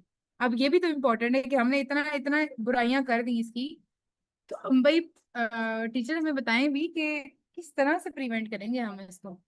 ठीक है, तो अब प्रिवेंट कैसे करें कोरोजन के लिए? कोरोजन कौन कॉज कर रहा है? गामा टू कॉज कर रहा है, पहली बात। ठीक है, तो गामा टू को हम रिप्लेस कर सकते हैं, जब हम कॉपर डालते तो आप वो कॉपर इनरिच अलॉय बन जाएगा, वो कन्वेंशनल से निकल जाएगा। दूसरा, जिंक डालने से भी हो सकता है। इसके अलावा आप गुड पॉलिशिंग करो। जब आप पॉलिशिंग अच्छी करते हो तो रफ सरफेस नहीं छोड़ते। रफ सरफेस हमेशा बैक्टीरिया को अपने पास बुलाएगी, और जितनी रफ होगी उतनी ज्यादा उस पर प्रेशर ज्यादा पड़ेंगे इंट्राऑरल, और उसकी वजह से क्रोजन स्टार्ट हो जाएगी। तो इस ये तीन चीजें आपने ध्यान में रखनी है। मेजर आपके पास जिंक और कॉपर है। इसी तरह क्रीप को अगर देखो तो क्रीप भी गामा टू की वजह से हो रहा है। इसका मतलब आप कॉपर ऐड करके क्रीप को भी खत्म कर सकते हो। तो ये आपको समझ आ रही है कि कॉपर क्यों ऐड करवाया हमने, क्यों निकला? क्योंकि ये सब चीजें रिप्लेस कर रहा है, वो क्रोजन भी नहीं कर रहा, क्रीप भी नहीं कर रहा। इसके अलावा पाउडर लिक्विड रेशो, ठीक है, पीएनएल पाउडर लिक्विड रेशो, ये बहुत मैटर करती है कि कितने अमाउंट में डाल रहे हैं। लेट फॉर एग्जांपल क्रीप क्या है कि कुछ चीज फ्लो ना कर जाए। ठीक है, अगर आप लोगों ने मरकरी खुद मैनिपुलेट की हुई है तो आप लोगों को पता होगा कि मरकरी के जब अमेलगम का आप मिक्सचर लेते हो तो एक लिक्विड मरकरी होता है और साथ पाउडर फॉर्म में अमेलगम होती है। उसको आप दोनों को मिक्स करते हो। ठीक है, तो अगर जो मैनिपुलेटिव बिल्कुल ट्यूब फॉर्म में मरकरी आएगी तो वो तो बिल्कुल क्वांटिटी मैयर्ड होती है, उसको कोई मसला नहीं होता। लेकिन जो कैप्सूल होता है अमेलगम का, अभी पिक्चर में आगे आ भी जाएगा, लेकिन अगर कैप्सूल फॉर्म में नहीं है तो आपको हाथ से मिक्स करनी पड़ेगी। वो तो कभी होता है कि ह्यूमन एरर आ जाता है, कभी ज्यादा कम डल जाता है। ठीक है, तो वो जो ज्यादा कम डला उसकी वजह से क्या होगा कि अगर कम डल गया तो पाउडर के साथ सही से मिक्स नहीं होगा, आपके पास कैविटी, मतलब जो अमेलगम आएगी वो आपके पास, आप डाल ही नहीं सकोगे, वो मैनिपुलेट ही नहीं कर सकोगे उसको। पर अगर वही मरकरी आपने ज्यादा डाल दी तो वो इतनी लिक्विड ही हो जाएगी, मतलब आप स्क्वीज आउट करते हो ना, जब मिक्स करते हो उसको, मोटर एंड पिस्टल में हैंड मिक्सिंग की होगी आप लोग सकते हैं। तो मिक्स करने के बाद आप स्क्वीज आउट करते हो उसको, मरकरी एक्सेस निकल जाता है, जो आपके पास फिर सॉलिड मैस बचता है एल्यूमिनियम का, वो आप डालते हो। अगर उस पॉइंट पे आपने सही से उसको स्क्वीज आउट नहीं किया तो वो क्या होगा कि वो जब आप कैविटी में डालोगे तो वो आपको ऐसे मटेरियल शाइनी शाइनी दिखेगा, बहुत ज्यादा शाइनी। ठीक है, अमेलगम बहुत शाइनी नहीं होती है। अमेलगम को जब आपने कार्व करना है, बर्निश करना है, तो वो शाइन निकालेगी, उससे पहले वो शाइनी नहीं होती। तो जब आप डाल रहे हो और वो बहुत शाइनी है, इसका मतलब प्रॉब्लम कोई वहीं से स्टार्ट होगी है। ठीक है, तो उस पॉइंट पे जो मरकरी है वो इतना ज्यादा एक्सेस में है कि आपकी जो रेस्टोरेशन वो लिक्विड ही है। तो वो क्या होगी, जैसे इस पे प्रेशर पड़ेगा तो वो क्रीप कॉज कर सकती है। तो इसका मतलब पाउडर लिक्विड रेशो आपने बहुत अच्छे से डालनी है।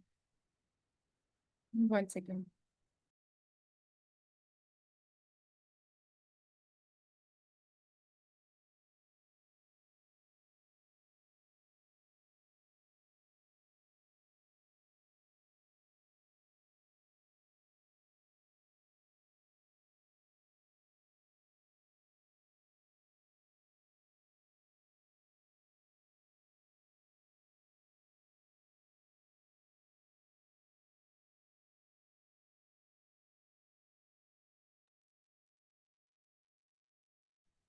Third point is proper steps follow करने हैं आपने। सारे जो स्टेप्स हम आगे पढ़ेंगे क्या क्या चीजें होती है वो क्लिनिकल ऑपरेटिव के पार्ट में आएगी। इसके अलावा आपने clean excess mercury with gauze, जैसे मैंने बात की है, मैट्रिक्स बैंड का इस्तेमाल करें, गुड पॉलिशिंग करें। मैट्रिक्स बैंड का इस्तेमाल करना क्यों जरूरी है कि मैट्रिक्स बैंड जो होता है वो आपके पास तो की सरफेस के साथ जुड़ जाता है, ओवर हैंग रेस्टोरेशन नहीं बनाता है, यानी अमेरिकम लटक के साइड में नहीं लटकी होगी, दांत के अंदर ही रहेगी। ठीक है, जब अमेरिकम बाहर नहीं होगी तो इसका क्या मतलब है कि आपको कोई प्रॉब्लम नहीं होगी, पेशेंट को शिकायत नहीं करेगा मोस्टली।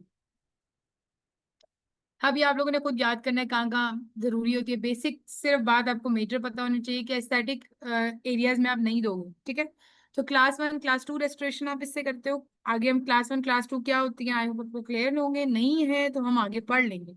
ठीक है, कि हमारे पास जेवी ब्लैक की क्लासिफिकेशन होती है, उसके मुताबिक बता रहे हैं। इसका क्लास फाइव में भी आप कर सकते हो, लेकिन वही बात है इंटीरियर्स में आप नहीं दोगे। फाउंडेशन, फाउंडेशन किसे कहते हैं कि आपके पास जैसे आप कोर बिल्डअप करते हो, क्राउन लगाते हैं, आरसीटी करते हैं ना, जब क्राउन लगाते होते हैं तो वो क्राउन के नीचे अगर आपके पास कोर बिल्डअप के लिए मटेरियल स्ट्रेंथ की जरूरत है तो आप उसके अमेलगम से भी कर सकते हो उसको। मॉडरेट टू लार्ज रेस्टोरेशन में करेंगे restoration that are not in highly aesthetic areas of mouth, restoration that have heavy occlusal contact, restoration that cannot be well isolated, restoration that extend onto the root surface, abutment teeth for RBT। इसमें से आपने एक चीज ये देखनी है कि जो वेल आइसोलेट नहीं हो सकती, क्योंकि कुछ केसेस में जहाँ पे आपको कंपोजिट करनी है, जीआईसी करनी है, उसके लिए आपको अच्छे से आइसोलेट करना जरूरी है। तो वहां पे अगर नहीं हो सकता तो आप ये अमेलगम कर सकते हो उधर।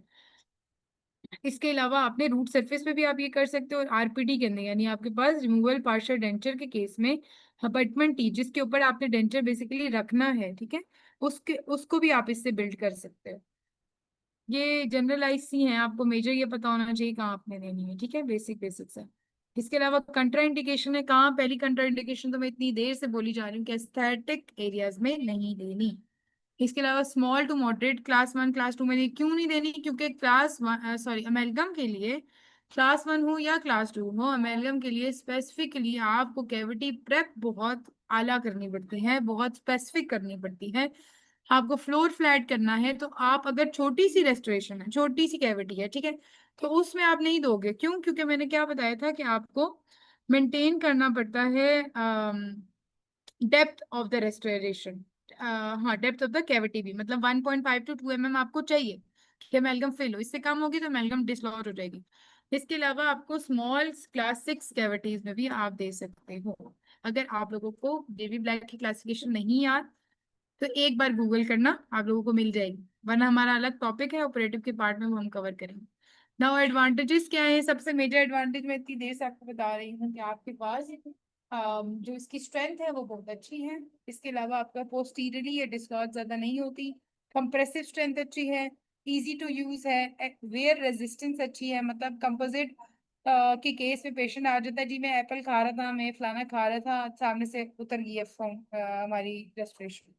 तो इस केस में ऐसा नहीं होता कि आपने अमेलगम कहीं किया और पेशेंट ये बोले कि मैं खा रहा था और वो निकल आई। क्यों? क्योंकि 24 आवर में ये इतनी ज्यादा रेजिस्टिव हो जाती है, उसको इस तरह से कोई प्रॉब्लम नहीं होता। Favourable long term clinical research results, मतलब क्लिनिकल रिजल्ट अच्छे हैं इसके, लोअर कॉस्ट है कंपोजिट से, लेस माइक्रो लीकेज है इसके अंदर, slightly increase strength of remaining tooth structure, minimal post of sensitivity, ये जरा ज्यादा इंपॉर्टेंट बात है कि इसके पोस्ट ऑफ सेंसिटिविटी के चांस कम है, थोड़ा कंपोजिट के केस में हो जाती है सेंसिटिविटी। फिर डिसएडवांटेज आ गया हमारे पास कि ये नॉन इंसुलेटिंग है, नॉन एस्थेटिक है, लेस कंजर्वेटिव है। मतलब लेस कंजर्वेटिव का क्या, कंजर्वेटिव जो आप कंजर्वेटिव का वर्ड क्या होता है, कंजर्व करना।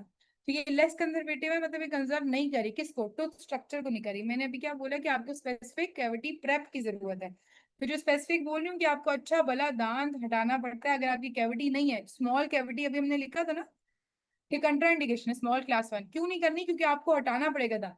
तो ये इसका डिसएडवांटेज है कि लेस कंजर्वेटिव, टूथ स्ट्रक्चर मोर रिमूवल करती है उसका, वीकेंड से tooth structure more difficult tooth prep. ठीक है, ये बात होगी हमारी। यहाँ तक हमारे पास बेसिक्स कवर हो गई हैं। नेक्स्ट हमारे पास ऑलमोस्ट 10 स्लाइड है।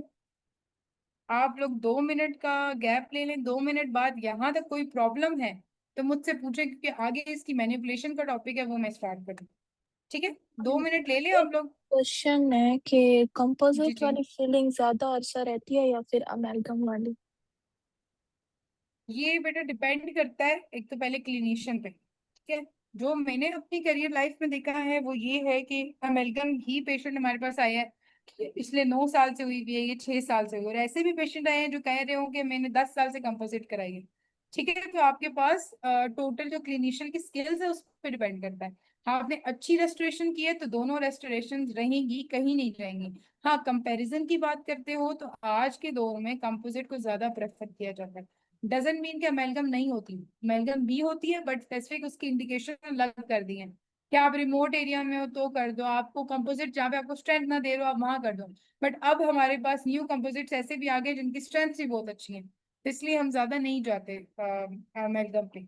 ठीक है, okay, okay ma'am, thank you. आप लोग एक बार देख लो जो जो पढ़ा है।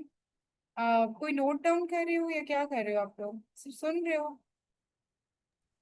और साथ में पिक्चर्स लिए हैं स्लाइड्स के, अच्छा, क्योंकि वैसे लेने की जरूरत नहीं है। अगर नोट डाउन करती तो फिर वो बात मतलब बंदे की स्किप हो जाती है कोई थोड़ी बहुत, तो इसलिए अभी सिर्फ अच्छा, वैसे मैं स्लाइड शेयर कर दूंगी, स्लाइड कोई इशू नहीं, मैं स्लाइड दे दूंगी आप लोग को। ओके ठीक है, ओके, ठीक है, ठीक है। हाँ बाकी अगर आई वुड सजेस्ट के अपने लिए नोट्स बनाना चाहते हो तो बना लो। मेरे ख्याल से डॉक्टर शरियार से मैं बात कर लेती हूँ, शायद रिकॉर्डेड लेक्चर भी प्रोवाइड कर दें इसी उसका, ठीक है, अगर तो आप आप लोगों सिर्फ को जरा। स्लाइड्स भी प्रोवाइड कर दें तो क्योंकि इसके बाद डेफिनेटली वो पढ़ना तो है ही, बाद में एक बार गो थ्रू तो करना है, तो नोट्स बनाते जी बनाते स्लाइड्स पास होंगी तो ज्यादा बेहतर होगा। ठीक है, लेकिन आप लोगों के अपने ऊपर है कि आप नोट्स बनाना चाहते हैं, जैसे करना है वो आप लोगों को है, ठीक है, जिस तरह भी करना ओके चाहते हैं। Okay okay. हम डिस्कस कर लेते हैं डॉक्टर शहजाद से भी कि आप लोगों को रिकॉर्डेड लेक्चर देने हैं ये इस वाले या यस नहीं मैम, ये देने भी हैं, मैं अच्छा है। बता अगर दूंगी। रिकॉर्डेड लेक्चर हो तो मेरे पास नेटवर्क सही नहीं होता ना, बीच में आवाज़ें कटती है, तो रिकॉर्डेड लेक्चर अच्छा बात। चलिए, चलें ठीक है, हम इस पे भी वर्क कर लेते हैं, हम देख लेते हैं, हम बात कर लेते हैं इसमें। Okay, thank you ma'am. आगे चले। Yes ma'am sure. ओके, अब तक हमने जनरलाइज अमेलगम को पढ़ा, अब हम पढ़ने लगे हैं कि अमेलगम को मिक्स कैसे करना है। अब वो हो गया कि अमेलगम के अंदर क्या था क्या नहीं था, ठीक है, मतलब कंपोजिशंस हमने कवर कर दी। अब हम सिर्फ पढ़े हैं कि अमेलगम को क्लिनिकली हैंडल किस तरह किया जाता है। इसके प्रोसेस को हैंडल करने को ट्राइट्यूरेशन कहते हैं, जो 40 सेकेंड मिनिमम होनी चाहिए या एटलीस्ट होनी चाहिए, ठीक है, मिनिमम इतना होता है, इससे ज्यादा भी हो सकता है। 3 तरीके हैं, हैंड मिक्सिंग है, मोटर पिस्टल है, या इलेक्ट्रिकल पावर्ड मशीन है। बेसिकली मोटर एंड पिस्टल भी हैंड मिक्सिंग ही होती है। मोटर एंड पिस्टल डिवाइस ये है एक चीज है जिसे हम करते हैं, ये आपको सामने ऊपर नजर आ रही होगी। इसके अंदर डालते हैं अमेरिकन भी डालते हैं, मरकरी भी डालते हैं, इनको मिक्स करते हैं हाथ से। ये इसका एक जैसे घर में लंगड़ी जिसे हम बोलते हैं वो चीज होती है, उससे मिक्स कर लेते हैं, तो अच्छे से ये मिक्स हो जाती है अमेरिकन, उसको बाद में स्क्वीज आउट कर लेते हैं, ठीक है। दूसरा तरीका ये होता है, ये जो आपको कैप्सूल नजर आ रहा है, ये जो मैंने कहा इलेक्ट्रिकली डिवाइस के अंदर होता है, ये कैप्सूल ऑलरेडी इसी तरह से आता है, जो मैन्युफैक्चरर होता है, ठीक है। इसके एक साइड पे मरकरी पड़ा होता है, एक साइड पे ये जो एलोए पाउडर होता है वो पड़ा होता है, बीच में थिन सी मेम्ब्रेन होती है। जब हमने यूज करना होता है हम इसको प्रेस करते हैं, यहाँ से ऊपर से इसको प्रेस किया, दोनों साइड से पकड़ के जब प्रेस किया तो ये मेम्ब्रेन टूट जाती है, मरकरी से मिल जाता है। मरकरी जाके मिल गया लेकिन अभी वो बॉन्ड नहीं हुआ। अब आप इस पूरे को उठा के यानी इसको उठा के इसके अंदर खड़ा कर देते हो। जब ये खड़ा होता है तो उसके पास आप इसकी रेवोल्यूशन सेट करते हो, तो ये घूमना शुरू हो जाता है, ठीक है, ये घूमेगा घूमेगा और ये अंदर सारा इसके अंदर जो मटेरियल है मिक्स होता जाएगा, तो यूं आपके पास इसकी मिक्सिंग हो जाती है, ठीक है। फिर इस केस में आपको ज्यादा स्क्वीज करने की जरूरत नहीं होती, क्योंकि मैन्युफैक्चरर ने उसी के मुताबिक आपको मटेरियल डाल के दिया होता है, ठीक है। स्क्वीज इन गॉस रिमूव एक्सेस मर्करी, हमने ऑलरेडी देख लिया कि हमें स्क्वीज करना है। देन हमारे पास आ जाता है मैनिपुलेटिव वेरिएबल्स, ये प्रोपोर्शंस याद रखने हैं आपने लाजमी, क्योंकि ये एमसीक्यूज आ जाता है। जब आप हैंड मिक्सिंग करें यानी मोटर एंड पिस्टन में करें तो 5:8 के साथ आपने अमेलगम और लॉय को डालना है। और जब मैकेनिकल मिक्सिंग कर रहे हैं आप, ठीक है, ये मशीन यूज कर रहे हैं, तो 10:8 के साथ आपने मटीरियल डालना। Mercury content 45% for the lathe cut and 40% for the spherical है, ठीक है। ये दोनों हमने लैथ कट और स्फेरिकल पढ़े हैं ना पीछे, तो मर्करी का कंटेंट वेरी करता है, लैथ कट में 45 है और स्फेरिकल में 40 है। अगर आपको याद हो तो यही मैंने नुकसान भी बताया था इनका, कि लैथ कट क्योंकि इरेगुलर होता है तो इसमें मर्करी ज्यादा डलता है और इसको ज्यादा कंडेंस करना पड़ेगा, जबकि इसके मुकाबले में मर्करी इधर कम होता है, तो कंडेंस भी कम करना पड़ेगा, ठीक है। हमारे पास मर्करी डिस्पेंसर्स होते हैं, यानी आपके पास मर्करी आपने जो यूज कर लिया वो आप कार निकालोगे, ठीक है। इसके अलावा अमेलगम कैप्सूल फॉर्म में इस तरह से आती होती है, ये पूरी कैप्सूल होती है। ये आपके पास नजर आ रहा है ये अमेलगम अभी ये इस फॉर्म में है, ठीक है। ये देखो ये बहुत शाइनी है, ठीक है, इसका मतलब इसमें मरकरी बहुत ज्यादा है। हाँ, ये आपके पास एमसीक्यूज भी आ सकता है कि अगर बहुत ज्यादा आपके पास जो अमेलगम है वो शाइनी है तो इसका क्या मतलब है कि मरकरी कंटेंट ज्यादा कर दिया। अगर वो बहुत ग्रे शेड में है यानी पाउडरी बहुत ज्यादा है मिक्स करने के बाद, और मैनिपुलेटिव इसका मतलब उसके अंदर मरकरी कम है, आपने अच्छे से मिक्स नहीं किया। अब ये देखो ये बिल्कुल सॉलिड फॉर्म में है, ठीक है, आप इसको दबाओगे तो ये आपस में जुड़ जाएगा। अभी देखो एक सॉलिड मैस है, बाकी पाउडर है, लेकिन सबको दबाओगे तो जुड़ जाएगा, तो इसका मतलब यहाँ से आपने स्क्वीज आउट कर दिया है। अब आप जब इसको कर लोगे तो फॉर एग्जाम्पल आप ये समझो ये सबसे पहले है, उसके बाद इसको स्क्वीज किया तो ये निकला, अगर मरकरी ज्यादा हो गया तो ये आ गया सबसे, ठीक है। ये देखो ये कितनी अच्छी रेस्टोरेशन किसी ने की है। ये आपके पास लोअर मोलर है, 6 के ऊपर की हुई है। अगर ये इसका डिस्टल एरिया, ये मीजियल एरिया, ये देखिए पिट से इन्होंने स्टार्ट किया है सेंट्रल ग्रूव को लेते हुए। कंसाइज सी कैविटी है, ये जब हम कैविटी मेकिंग करेंगे ना तो भी हमें आपको अच्छे से बताएंगे, ठीक है। तो ये अमेलगम आपने इधर कर दिया, अब किस प्रोसेस से करते हैं हम साथ देखेंगे। बस इसकी मिक्सिंग इतनी सी है जो आपके सिलेबस के अकॉर्डिंग है, ठीक है। बाकी हमारा एक लास्ट टॉपिक रह गया है मर्करी टॉक्सिसिटी का। मर्करी टॉक्सिसिटी क्या होती है, किसी भी चीज की टॉक्सिसिटी से क्या मुराद है कि आपके पास कोई चीज टॉक्सिक होना मतलब वो चीज खराब हो जाना या आपके पास ज्यादा अमाउंट में चले जाना। तो amalgam raw material being stored during trituration, insertion या इंट्रा और हार्डनिंग। ये बेसिकली हम क्या करें कि मर्करी टॉक्सिसिटी कब कब हो सकती है। तो अगर अमेलगम को आपने रॉ मटेरियल के तौर पे स्टोर किया तो अमेलगम जो होती है ना बेसिकली डिफरेंट चीजों में आती है। जैसे मैंने आपको क्या बताया कैप्सूल में आती है, ठीक है। तो कैप्सूल क्या था, बंद था, अमेलगम बाहर नहीं जा रही उसमें से, यानी अमेलगम या मरकरी बाहर नहीं जा रहा। हमारे पास मरकरी ज्यादा टॉक्सिक है, अमेलगम ऐसा सच नहीं है, अमेलगम के अंदर मरकरी है, ठीक है। तो अमेलगम को अगर आपने रॉ मटेरियल के तौर पे, फॉर एग्जाम्पल आप फिलिंग कर रहे थे और बच गई अमेलगम, आपने उधर ही छोड़ के चले गए। अब अमेलगम कोई बंदा स्टोर कर रहा है, उधर ही रख दी, अब उसमें से सारा मरकरी उड़ेगा, वेपर्स बनेगा और आपके सांस में जाएगा, पेशेंट की सांस में जाएगा और जाके आपको जितने भी रेस्पिरेटरी इन्फेक्शन है वो कॉज कर देगा, ठीक है। जिसमें ब्रेथलेसनेस और बाकी बहुत सी चीजें टॉक्सिसिटी हम देखेंगे। इसके अलावा कहाँ कहाँ हो सकते हैं, ड्यूरिंग ट्राइटोरेशन, उस टाइम पे मरकरी वेपर फॉर्म में उड़ सकता है। या अगर आपने मरकरी ज्यादा डाल दी है, तो लिक्विड ही आप डाल रहे हो, दांत के अंदर लगा रहे हो, तो उस पॉइंट पे जब जब आप उसकी इंजर्शन करोगे, आप कंडेंस करोगे, वो निकल निकल के या तो पेशेंट इंजेस्ट कर लेगा या वो वेपर्स उड़ के आपकी सांस में आ जाएंगे। अमेलगम स्क्रेप ऑफ, ये बहुत ज्यादा टॉक्सिक इसकी वजह से होता है। सबसे इंपॉर्टेंट चीज ये है कि मरकरी टॉक्सिसिटी की मेजर थिंग जो है ना वो ये स्क्रेप ऑफ है। मतलब क्या है कि पेशेंट ने ऑलरेडी अमेलगम फिलिंग कराई हुई है, ठीक है, वो आया दोबारा कि अब मुझे रीफिलिंग करानी है। मल्टीपल केसेस होते हैं, मल्टीपल कॉजेज होते हैं इसके। लेट्स सपोज उसने रीफिलिंग करानी है, आपको अमेलगम निकालनी पड़ी, अब आपने कहा अमेलगम नहीं होगी, अब कंपोजिट होगी उस जगह पे, ठीक है। दांत तो खराब हो गया क्योंकि शेप खराब हो जाए तो आप दोबारा अमेलगम नहीं कर सकते। अब जब आपने उसको निकालना है अमेलगम, तो कैसे निकालना है, आपने स्क्रेप ऑफ करना है ना, उसको बर्ड से हटाना है।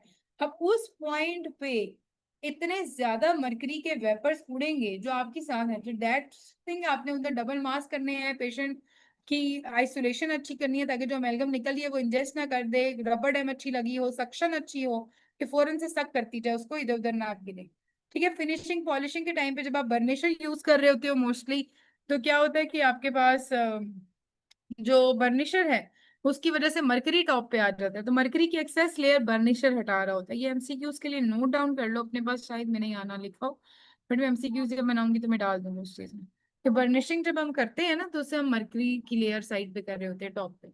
ये हम जब ऑपरेटिव के पार्ट में पढ़ेंगे तो भी मैं बता दूंगी। रिमूवल ऑफ ओल्ड रेस्टोरेशन, ये वही आपके पास स्क्रेप ऑफ वाला हो गया।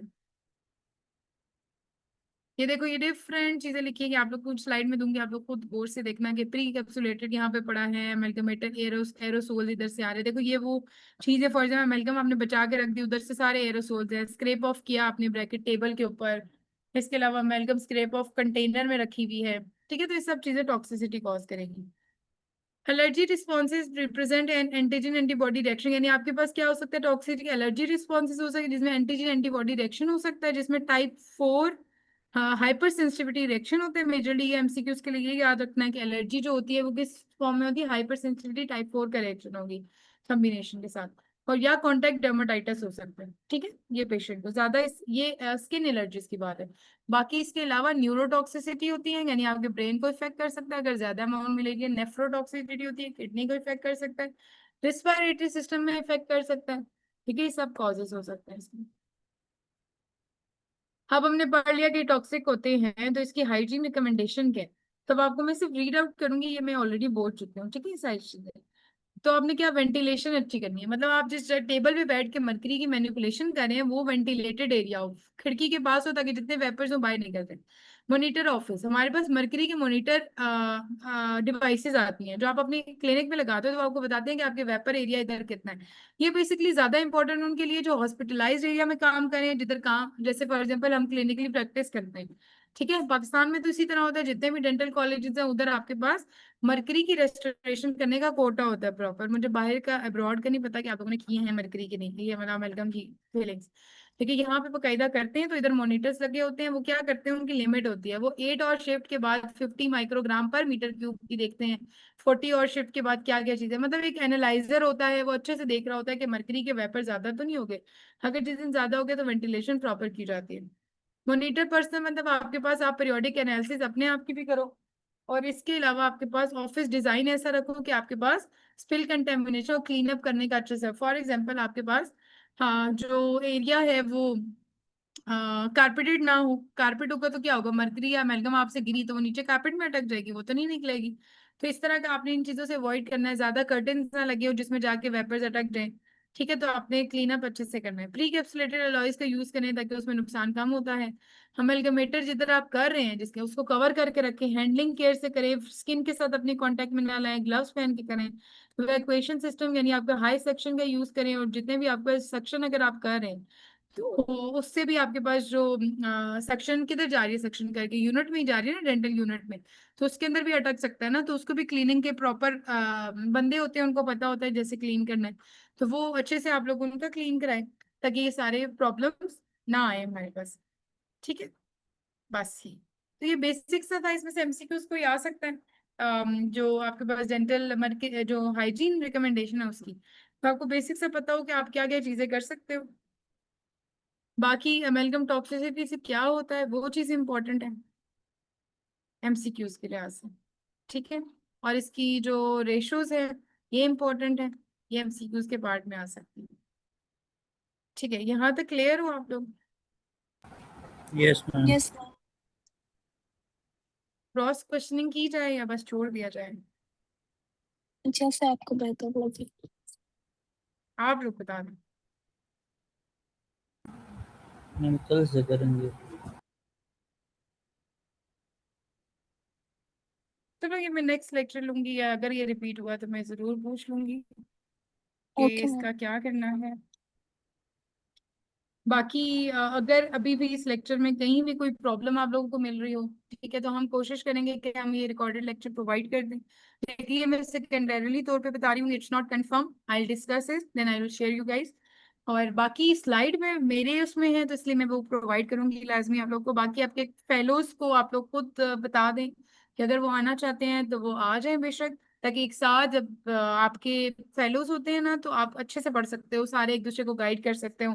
हमने ग्रुप बनाया हुआ है उसमें, ठीक है, तो ताकि उसमें आराम से सारे कोई क्यूरीज हैं तो आप सवाल पूछ सकते हो, मैं उधर भी रिस्पॉन्ड कर दूंगी, मुझे कोई इशू नहीं है। ठीक है, बाकी साथ साथ प्रेप करो अपनी। अगर मैं एमसीक्यूज का कोई देखती हूँ, अभी मैं उनको बताती हूँ, डॉक्टर शरियार से डिस्कस कर लेते हैं कि एमसीक्यूज के सेशन का कब रखना है। और वीकली स्केड्यूल भी मैं आप लोगों को दे दूंगी। अभी बच्चे एक बार कंफर्म हो जाए ना तो मैं वीकली स्केड्यूल भी बना दूंगी। इस वीक आप लोग थोड़ा सा मेरे साथ कंपनसेट कर लें इन चीज़ों में। बाकी इंशाल्लाह नेक्स्ट वीक से हम प्रॉपर क्लासेस चलाएंगे।